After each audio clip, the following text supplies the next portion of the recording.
প্রিয় শিক্ষার্থীবৃন্দ, Shahjalal NGFF school, ফেঞ্জুগঞ্জ, Sylhet. আমি তোমাদের বিজ্ঞান বিষয়ের শিক্ষক মৃদুল কান্তি দাস। আজকে বিজ্ঞান বিষয় থেকে তৃতীয় অধ্যায়ের হৃদযন্ত্রের যত কথা লেকচার 1 শুরু করব। প্রথমে লেকচার 1 এর মধ্যে রক্ত। রক্ত কি? রক্ত এক ধরনের তরল যোজক কলা।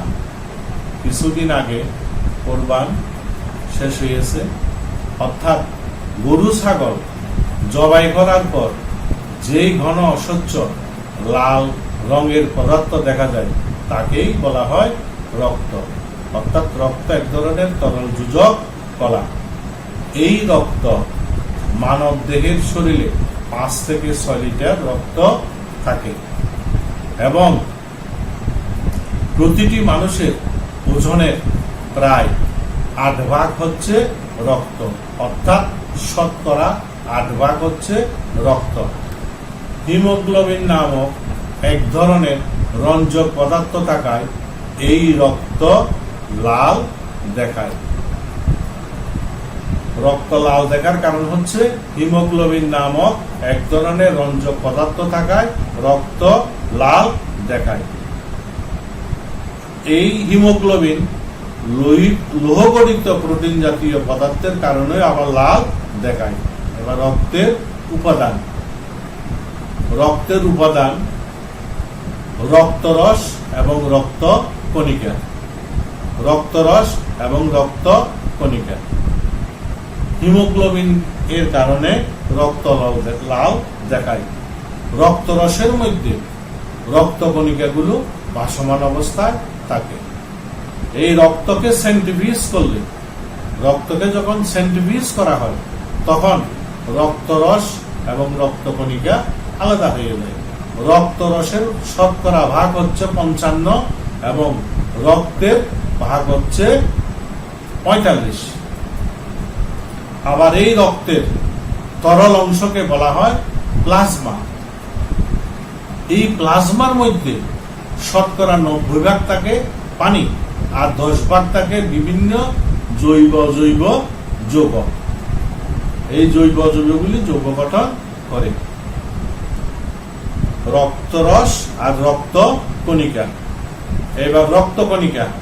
রক্ত কণিকা হচ্ছে রক্তরসের মধ্যে ভাসমান অবস্থায় থাকে। রক্ত কণিকাগুলো রক্তরসের মধ্যে ভাসমান অবস্থায় থাকে। অর্থাৎ রক্তরসের মধ্যে ভাসমান অবস্থায় যে কোষ থাকে তাকেই বলা হয় রক্ত কণিকা। রক্ত কণিকা আবার 3 ধরনের: লোহিত রক্ত কণিকা, শ্বেত রক্ত কণিকা, অনুচক্রিকা। লোহিত রক্ত কণিকা ওই হিমোগ্লোবিনের কারণে লোহিত রক্ত কণিকা লাল দেখায়। এই লোহিত রক্ত কণিকাকে বলা হয় রেড ব্লাড সেল। এই লোহিত কণিকাকে বলা হয় রেড ব্লাড সেল। এটা অক্সিজেন পরিবহন করে।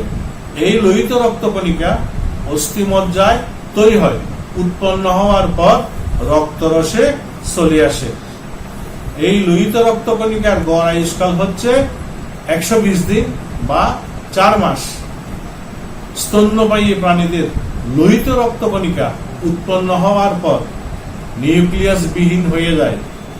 পক্ষান্তরে মেরুদণ্ডী প্রাণীদের বেলায় লোহিত রক্ত কণিকা নিউক্লিয়াস বিহীন হয় না। স্তন্যপায়ী প্রাণীদের বেলায় নিউক্লিয়াস বিহীন হয় না। এবার শ্বেত রক্ত কণিকা। শ্বেত রক্ত কণিকার নির্দিষ্ট কোনো আকার নাই। এরা কোনোটা গোলাকার, কোনোটা চ্যাপ্টা, কোনোটা দণ্ডাকার। হিমোগ্লোবিন বিহীন নিউক্লিয়াস যুক্ত রক্ত। হিমোগ্লোবিন বিহীন নিউক্লিয়াস যুক্ত বড় আকারের কোষকে বলা হয় শ্বেত রক্ত কণিকা। শ্বেত রক্ত কণিকাকে আবার হোয়াইট ব্লাড সেল বলা হয়। এর গড় আয়ুষ্কাল 1 থেকে 15 দিন। হিমোগ্লোবিন না থাকার কারণে এদেরকে হোয়াইট ব্লাড সেল বলা হয়। আমরা কোনো কারণে যদি দূষিত খাবার খাই, তখন আমাদের শরীরে রোগ জীবাণু প্রবেশ করে। এই শ্বেতরক্ত কণিকা ফ্যাগোসাইটোসিস নামক একটি প্রক্রিয়ার মাধ্যমে রোগ জীবাণুকে ধ্বংস করে। এই শ্বেতরক্ত কণিকাকে আবার দুই ভাগে ভাগ করছে, একটা হচ্ছে অ্যাগ্লেনুসাইট আর একটা হচ্ছে গেনুসাইট। অ্যাগ্লেনুসাইট দানাবিহীন, গেনুসাইট দানা যুক্ত। এবার আসতেছে অনুচক্রিকা। অনুচক্রিকা গড় আয়ুষ্কাল হচ্ছে 1 থেকে 10 দিন। এই অনুচক্রিকাকে প্লেটালাইটও বলা হয়। এরা গোলাকার, লম্বাকার হতে পারে। অনুচক্রিকার মধ্যে নিউক্লিয়াস থাকে না। কোনো কারণে যদি ক্ষতস্থানের সৃষ্টি হয় এবং রক্ত ঝরতে থাকে, অনুচক্রিকা এই রক্তকে জমাট বাঁধতে সাহায্য করে। এবার দেখো, আমি যে কথাগুলো বলছি তার মধ্যে কিছু কিছু প্রশ্নগুলো বাসায় ভালো করে পড়ে নেবে। 1 নাম্বার, রক্ত কি? রক্ত কণিকা, রক্ত রস, রক্তের উপাদান, লোহিত রক্ত কণিকা, শ্বেত রক্ত কণিকা, অনুচক্রিকা। এবং রক্ত রসের কাজ, রক্তের কাজ বাসায় ভালো করে করবে।